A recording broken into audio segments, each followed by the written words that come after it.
नमस्ते मित्र, मैं हूं राम बच्चन, आपका मित्र, और ग्रोथ गुरुकुल चैनल पर आपका स्वागत करता हूं। अवचेतन मन का विज्ञान के विषय पर आज यह दूसरी वीडियो है, जिसमें हम विषय की थोड़ी और गहराई में उतरकर चर्चा करेंगे। हमारी मानसिक शक्तियों के बारे में थोड़ा और जानेंगे। इस अवधारणा के बारे में सबसे पहले मैंने सन 2009 में सुना और व्यक्तिगत विकास की मेरी यात्रा तभी से शुरू हुई और तभी से मैं अपने जीवन की दिशा को बदलने के लिए अपने अवचेतन मन की शक्तियों का उपयोग करना सीखना शुरू किया।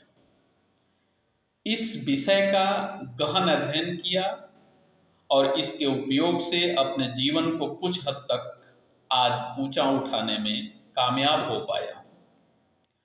और अब बारी है कि मैं आप सबके बीच इस विषय को रखूं, ताकि आप भी इसके बारे में जानें, समझें और इसके उपयोग के द्वारा आप भी अपने जीवन को ऊंचा उठाने का प्रयास करें। आज मैं आप सबको यह विषय बड़े ही सरल ढंग से और सरल शब्दों में समझाना शुरू करूंगा।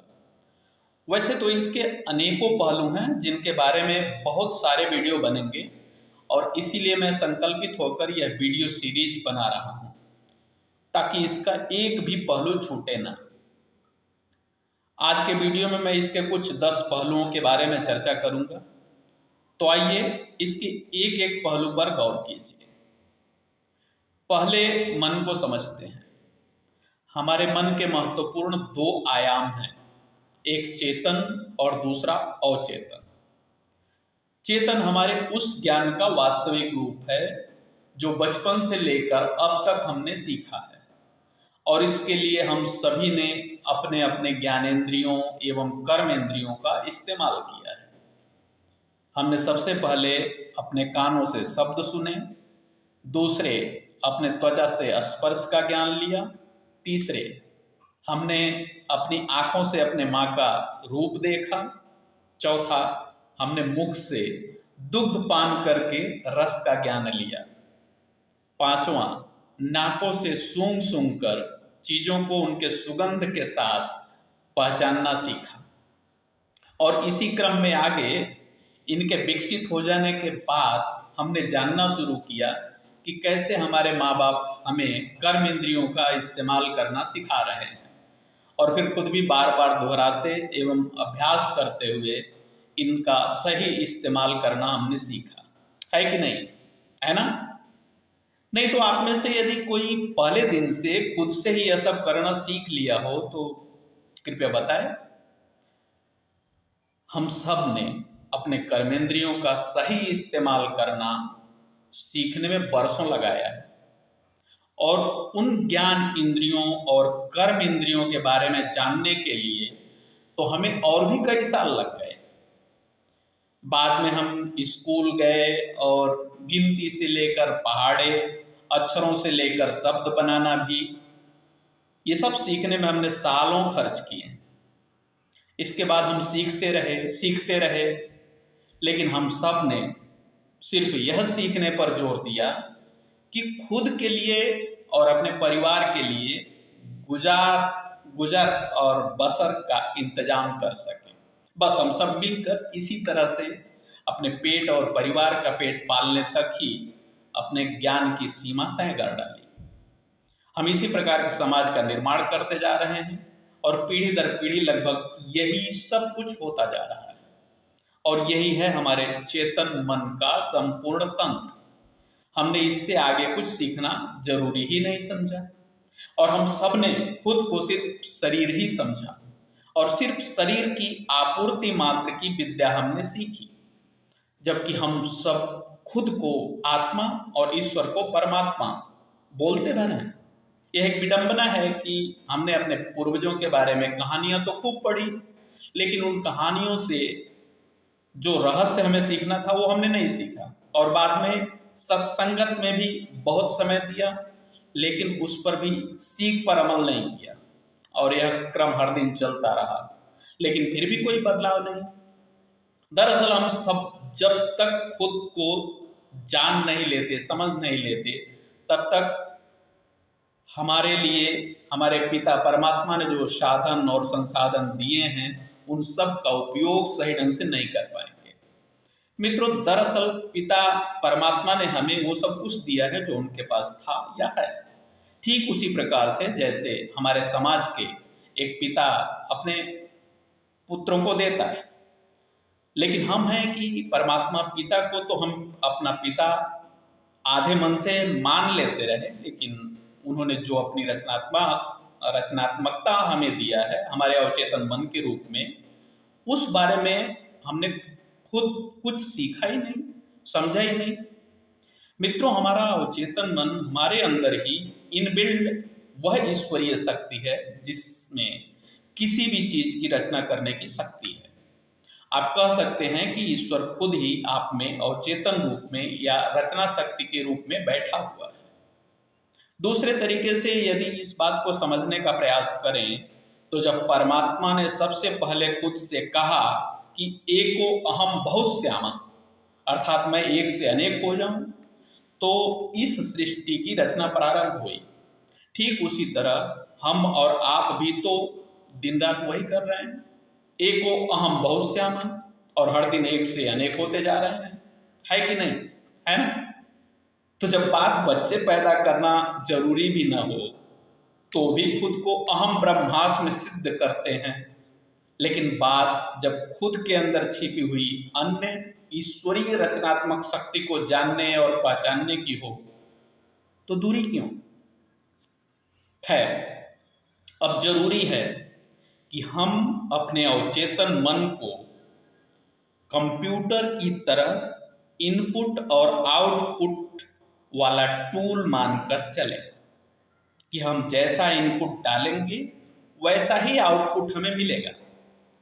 हमारा अवचेतन मन ठीक कंप्यूटर के जैसा परिणाम देने वाला किंतु उससे भी हजारों गुना शक्तिशाली यंत्र है जो हमारे सहयोग के लिए हर जीवन में हमारे साथ रहता है।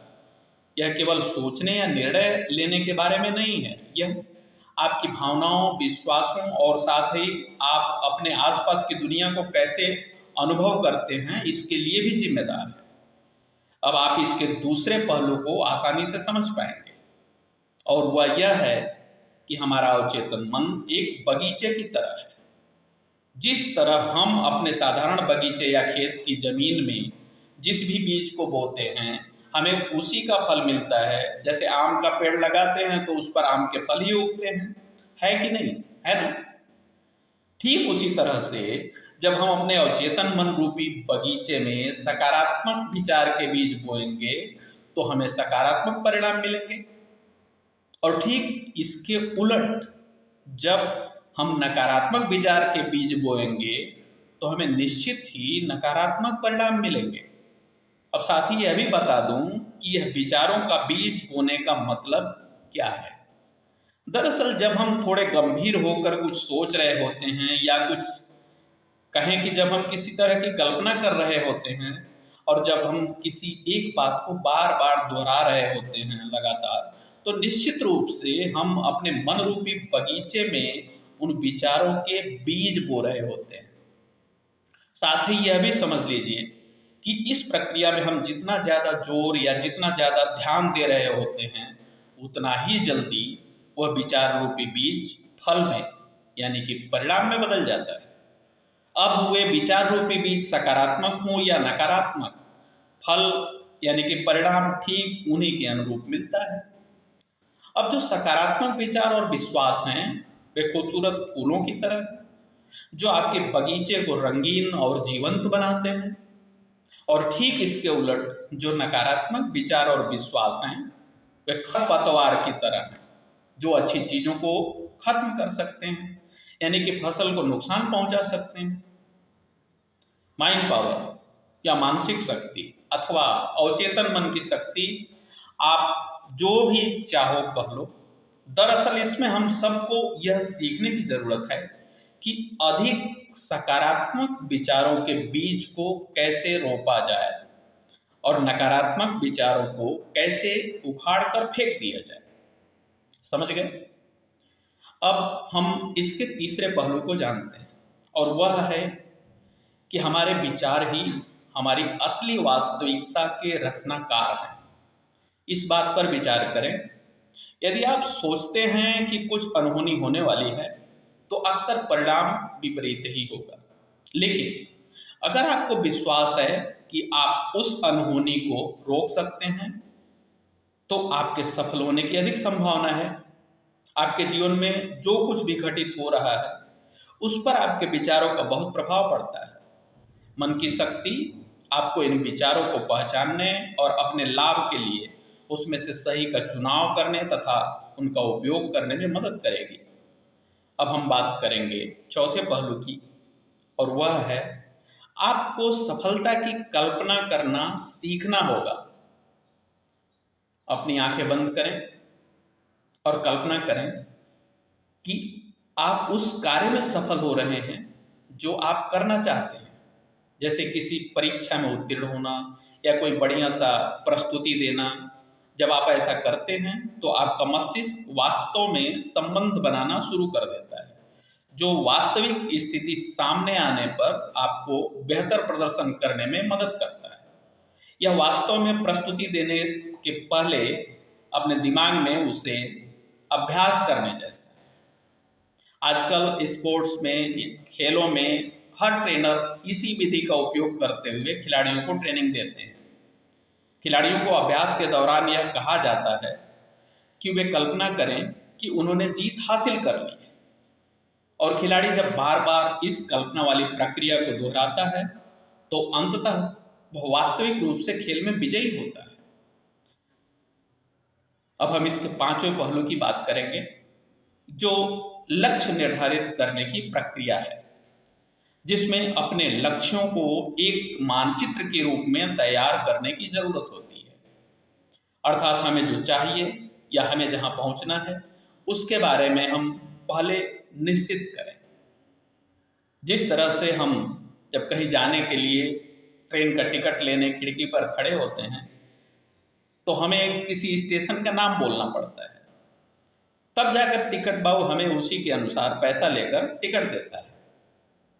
लेकिन टिकट दो बोलने से वो तब तक टिकट नहीं देता है जब तक आप अपने जाने वाले स्टेशन का नाम नहीं बताते।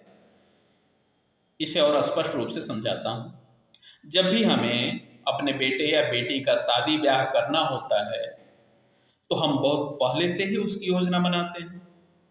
उसके हर पहलू पर, हर प्रसंग पर, अलग अलग योजनाओं पर क्रमानुसार कार्यों की रूपरेखा तैयार करते हैं। कई महीनों के बाद का डेट डालकर हर बात के लिए जोरदार तैयारी करते हैं, है कि नहीं? है ना? ठीक उसी तरह से जीवन से जुड़े हर सफलता के लिए हमें योजना बनाने की जरूरत होती है। आज से आप भी अपने जीवन के हर पड़ाव की रूपरेखा तैयार कर लें। अपने जीवन के सभी पड़ावों या गंतव्यों को चित्रित करना शुरू कर दें। आपकी मानसिक शक्ति आपको इन गंतव्यों पर ध्यान केंद्रित करने और उन तक पहुंचने के लिए सर्वोत्तम मार्ग ढूंढने में मदद करती है। यह आपके सपनों के लिए जीपीएस रखने जैसा होता है। जब आप अपना ध्यान उस चीज पर केंद्रित करते हैं जो आप चाहते हैं तो आपके वहां पहुंचने की संभावना अधिक बन जाती है। अब हम इसके छठवें पहलू पर चर्चा करेंगे, और वह है कि चुनौतियों पर काबू पाने की कला हमें सीखना पड़ेगा। आप एक कठिन परिस्थिति का सामना करने की कल्पना करें। यदि आपको विश्वास है कि आप इसे संभाल सकते हैं तो आपको समाधान मिलने की अधिक संभावना बनेगी। माइंड पावर यानी कि मन की शक्ति आपको सकारात्मक दृष्टिकोण के साथ साथ चुनौतियों का सामना करने की क्षमता भी प्रदान करती है। यह एक सुपर हीरो मानसिकता की तरह है जो बाधाओं पर विजय पाने में आपकी मदद करती है। हमारे विषय का अगला पहलू है सातवां, जो आदतों के मरम्मत के बारे में है, या यूं कहें कि आदतों को बदलने के बारे में। अपनी आदतों को अपने बगीचे में घिसे पिटे रास्तों के रूप में सोचें। कुछ तो अच्छे हैं और कुछ उतने अच्छे नहीं हैं।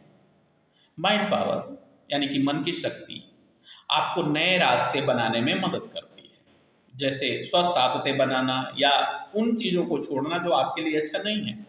क्योंकि यदि आप उन्हीं आदतों के साथ आगे भी चलते रहे तो उनसे जो अभी तक आप प्राप्त कर रहे थे वही सारी चीज़ें आगे भी प्राप्त होंगी। लेकिन यदि आप अब तक जो प्राप्त कर रहे थे उनसे अलग या उससे ज़्यादा कुछ पाने की चाहत रखते हैं, तो आपको अब कुछ अलग या कुछ ज़्यादा भी तो करना पड़ेगा, है कि नहीं? है ना? आइए अब समझते हैं इसके 8वें पहलू के बारे में, और यह है परिवर्तन को अपनाना। जिंदगी मौसम की तरह हमेशा बदलती रहती है। मन की शक्ति आपको इन बदलावों को अपनाने और उनमें अच्छाई खोजने में मदद करती है। यह एक लचीली मानसिकता की तरह है जो आपके रास्ते में आने वाली किसी भी स्थिति को संभाल सकती है। आपको जीवन की राह में खुद को लचीलेपन में ढालना होगा, यानी कि छड़े रुष्टम छड़े तुष्टम रुष्टम तुष्टम छड़े छड़े वाली दबंगई छोड़नी होगी। पहले वाली जिद नहीं चाहिए। अब दूसरों के लिए भी राह देना पड़ेगा, बोलना पड़ेगा कि पहले आप श्रीमान जी। समझ गए ना? आइए अब बढ़ते हैं इसके 9वें पहलू की ओर, जो खुद पर विश्वास करने के बारे में है। कल्पना कीजिए कि आपके दिमाग में एक चीयर लीडर है, यानी कि खुशमिजाज प्रवृत्ति जो आपको हमेशा प्रोत्साहित करता रहता है। आपके अवचेतन मन की शक्ति आपके लिए यही करती है। यह आपको खुद पर और अपनी क्षमताओं पर विश्वास करने में मदद करती है। जब आप खुद पर विश्वास करते हैं तो आप नई चीजों को आजमाने और अपने लक्ष्यों को प्राप्त करने की अधिक संभावना रखते हैं।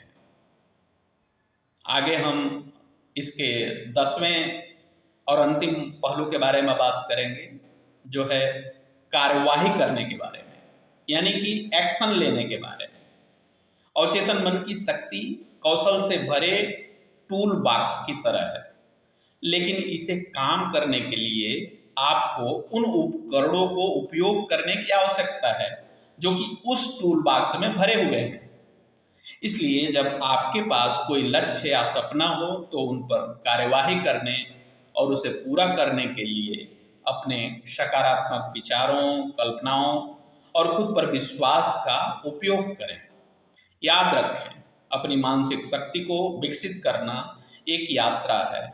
यह अपने विचारों को नियंत्रित करना, सकारात्मक विचारों पर ध्यान केंद्रित करना और अपने जीवन को अपनी इच्छा के अनुसार आकार देने के लिए अपनी आंतरिक शक्ति का उपयोग करना सीखने के बारे में है। किसी भी कौशल की तरह इसे भी अभ्यास और धैर्य की आवश्यकता होती है, लेकिन परिणाम वास्तव में परिवर्तनकारी और अद्भुत हो सकते हैं। मानसिक शक्ति से जुड़ी और भी बहुत सारी बातें हम आपके साथ अगले वीडियो में करेंगे।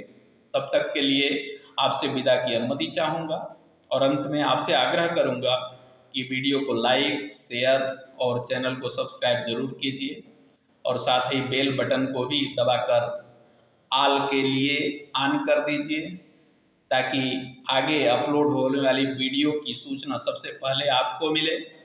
आपका बहुत बहुत धन्यवाद।